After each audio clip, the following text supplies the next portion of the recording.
Biodata dan profil Lord Adi kalah di babak 3 besar MasterChef Indonesia Season 8. Lord Adi yang diprediksi akan masuk Grand Final MasterChef Season 8 ternyata tersingkir di babak 3 besar pada Minggu 22 Agustus 2021. Ia kalah saat duel melawan Nadia dengan tantangan One Core Modern Indonesia berupa dessert berbahan dasar alpukat.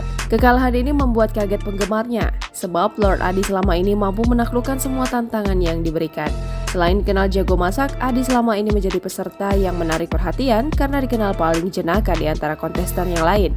Lord Adi juga dikenal dekat dengan Chef Arnold usai Chef Arnold memberikan julukan tukang masak barbar padanya. Berikut profil Lord Adi. Nama asli Lord Adi adalah Suhaidi Jamaan. Lord Adi berasal dari Tanah Datar, Provinsi Sumatera Barat.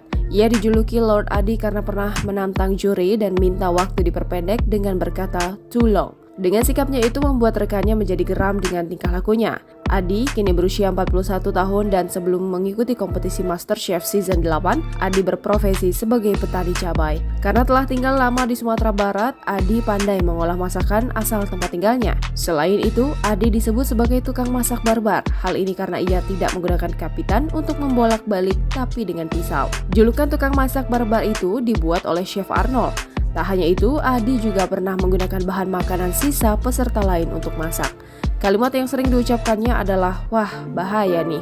Dari semua kontestan MasterChef Season 8, publik menilai Adi paling menghibur aksinya yang terkenal kocak. Pada tanggal 8 Agustus 2021, Adi sempat menjadi trending topik.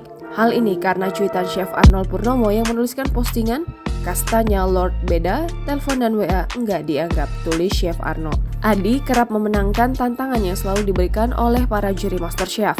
Nama Suhaidi Jamaan atau yang akrab disapa Lord Adi MasterChef Indonesia Season 8 kian dikenal, maklum aksinya memukau. Bahkan Chef Juna, Chef Renata, dan Chef Arnold kagum dengan aksi-aksinya. Di balik itu, Adi memiliki kehidupan masa lalu yang tak mudah. Adi ternyata sudah dibawa orang tuanya tinggal di Malaysia sejak usia 5 tahun dan menetap di sana selama 30 tahun. Selama hidup di Malaysia, Adi mendapat pengalaman bekerja sebagai kepala koki di restoran. Dari sanalah bakat memasaknya semakin terlihat. Adi kemudian kembali ke Tanah Datar dan bertemu gadis Minang bernama Nelly Sofia pada tahun 2006. Pada tahun 2007, akhirnya Adi melangsungkan pernikahan dengan Nelly Sofia. Setelah beberapa tahun hidup di perantauan pada tahun 2013, Adi sekeluarga memutuskan untuk tidak kembali lagi ke Malaysia sampai sekarang. Kini, Adi di kampung halamannya bekerja sebagai petani cabai, selain itu juga beternak sapi. Jangan lupa subscribe, share, komen, dan like ya!